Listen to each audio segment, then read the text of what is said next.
اللہ رب العزت نے جتنے احکامات نازل فرمائے وہ احکامات صرف مردوں کے لیے نہیں ہیں بلکہ وہ احکامات عورتوں کے لیے بھی ہیں، لیکن قرآن کریم میں اللہ تعالیٰ نے خطاب مردوں کو فرمایا۔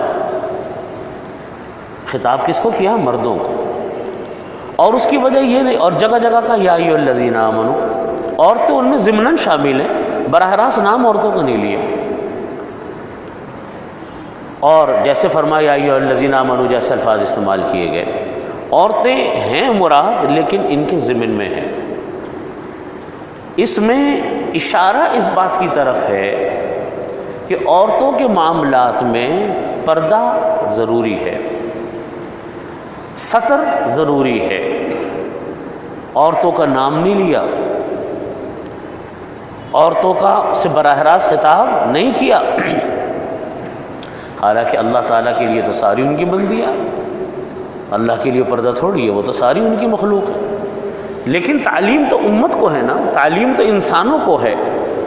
تو یہاں عورت کے معاملات میں پردہ پوشی، کہ ان کا نام نہ لو، ان کا ذکر نہ کرو، ان سے براہ راست مخاطب نہ ہو، اس میں اشارہ ہے کہ ان کے معاملات میں پردہ پوشی افضل ہے۔ اور اس میں عورت کا بھی کیا ہے؟ اکرام ہے، اس میں عورت کا بھی اعزاز ہے۔ میں نے جیسا پچھلے درس میں بھی یہ بات عرض کی تھی کہ یہ جو عورتوں کے اوپر پابندی ہے اور مردوں کے اوپر پابندی ہے کہ نامحرم آپس میں نہ ملیں۔ بعض لوگ اس بات کا پروپیگنڈا کرتے ہیں کہ یہ عورتوں کے ساتھ زیادتی ہے۔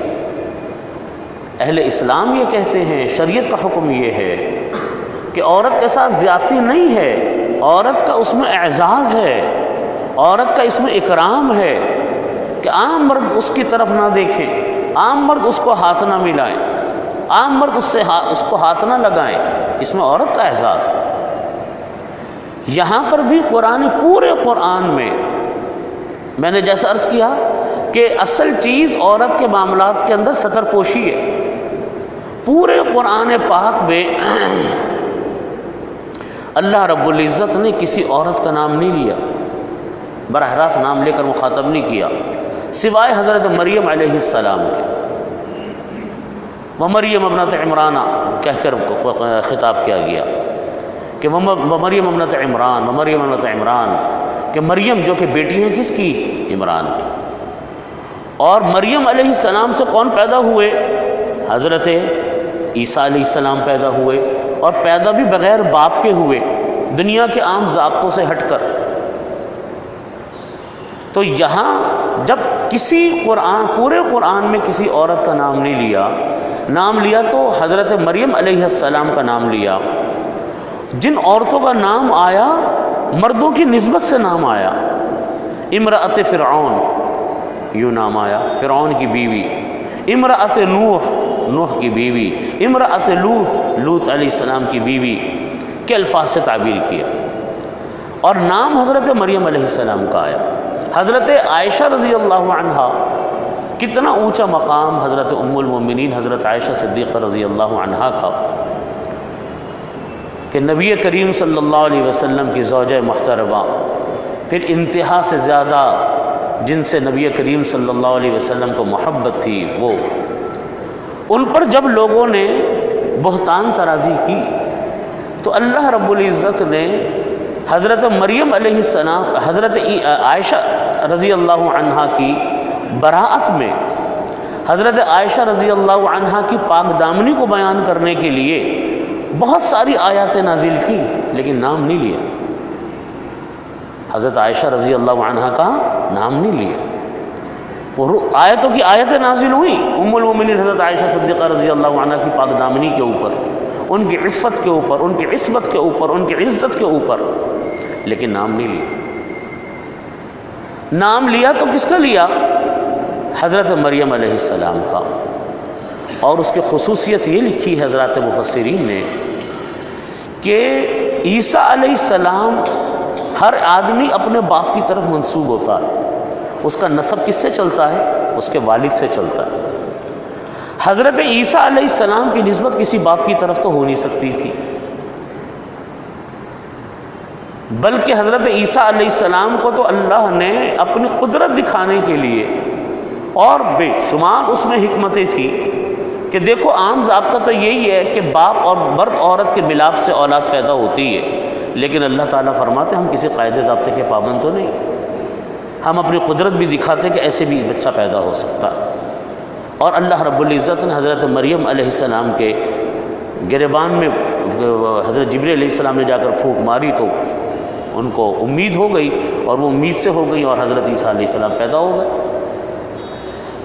یہاں حضرت عیسیٰ علیہ السلام کی نسبت چونکہ باپ کی طرف نہیں ہو سکتی تھی، ماں کی طرف کرنا تھا، اس نسبت کے لیے ان کا نام ظاہر کیا گیا، ورنہ حضرت مریم علیہ السلام کا کبھی نام قرآن کریم میں شاید نہ آتا، چونکہ نسبت نسبی ظاہر کرنی تھی، اور وہ چلی عیسیٰ علیہ السلام کی نسبت کس سے چلی؟ حضرت مریم سے چلی، اس لیے اس کو ظاہر کیا۔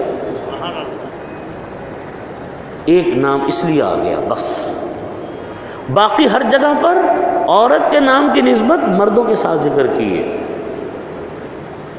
اس میں کوئی حرج، یہ عورت کے لیے اس میں کیا ہے؟ بڑی حکمت ہے، اشارہ ہے اس بات کی طرف کہ اللہ نے عورتیں اس طرح بنائی ہیں کہ ان کو پردوں میں رہنا چاہیے، ان کا اختلاط عام مجلسوں میں نہیں ہونا چاہیے۔ قرآن کریم کا جو یہ اسلوب ہے، اگرچہ خود ایک بہت بڑی حکمت اور مصلحت پر مبنی ہے، مگر عورتوں کے دل میں یہ خیال پیدا ہوا کہ ہر جگہ مردوں کا نام ہے، ہمارا تو کہیں نام ہے ہی نہیں، ہمارا تو کوئی تذکرہ ہے ہی نہیں۔ چنانچہ ترمذی شریف میں حضرت حسن رضی اللہ عنہ کی سند کے ساتھ یہ روایت آتی ہے کہ حضرت ام عمارہ انصاریہ رضی اللہ عنہا نے، اور بعض روایات میں آتا ہے کہ حضرت اسماء بنت ابی عمیس رضی اللہ عنہا نے نبی کریم صلی اللہ علیہ وسلم کی خدمت میں یہ عرضداشت پیش کی، یہ گزارش پیش کی کہ یا رسول اللہ، کہ ہم دیکھتے ہیں کہ ہر جگہ مردوں کا ہی ذکر قرآن پاک میں آتا ہے، عورتوں کا تو کہیں کوئی ذکر آتا ہی نہیں ہے، ہر جگہ انہی مردوں کو مخاطب کیا جاتا ہے، ہمیں تو مخاطب ہی نہیں کیا جاتا۔ انہوں نے عرض کیا، ان صحابیات نے رضی اللہ عنہا، انہوں نے کہا کہ یا رسول اللہ، ہمیں ایسا لگتا ہے کہ عورتوں میں کوئی خیر ہی نہیں ہے، عورتوں میں کیا ہے؟ کوئی خیر نہیں ہے، اور ہمیں ڈر ہے کہ ہماری عبادت بھی کہیں ایسا نہیں ہے کہ قبول نہ ہو، کیونکہ ہمارا تو کوئی ذکر ہی نہیں ہے قرآن کریم میں۔ تو اس پر یہ آیات نازل ہوئی جس میں یہ بتایا گیا کہ عورتوں کی دل جوئی کی گئی، ان کے اعمال کی مقبولیت کا اللہ نے خاص طور پر نام لے کر ذکر کیا کہ جس طرح مرد ایک نیک کام کریں، عورتیں بھی نیک کام کرتی ہیں، تو ان کے بھی اللہ نے مغفرت کی ہے، ان کے لیے بھی اجر ثواب رکھا گیا۔ اور یہاں یہ بیان کیا گیا کہ اللہ تعالیٰ کے ہاں قبولیت کا معیار، اللہ کے ہاں فضیلت کا معیار اعمال ہیں۔ کیا ہیں؟ اعمال۔ اللہ تعالیٰ کی ہاں اطاعت ہے، اس میں مرد اور عورت کا کوئی امتیاز نہیں۔ ان اکرمکم عند اللہ اتقاکم، تم میں سب سے زیادہ باعزت، سب سے زیادہ مکرم اللہ کے نزدیک وہ لوگ ہیں جو تم میں سب سے زیادہ کون ہو؟ متقی پرہیزگار ہو۔ تو معیار کیا ہے؟ مرد عورت ہونا نہیں ہے، قبولیت کا معیار مذکر مؤنث نہیں ہے، قبولیت کا معیار اللہ کے نزدیک نیک اعمال کا ہونا ہے۔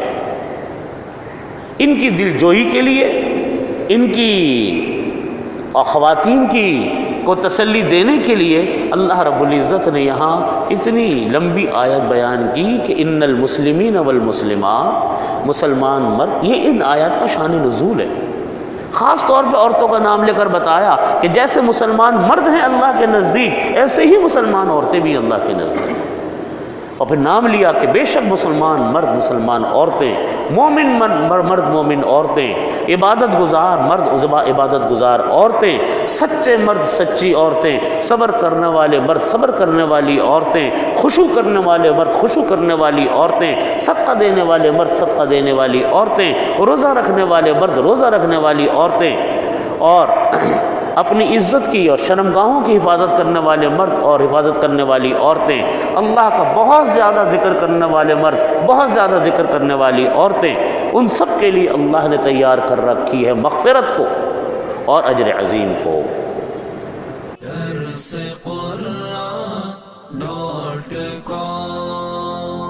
www.darsequran.com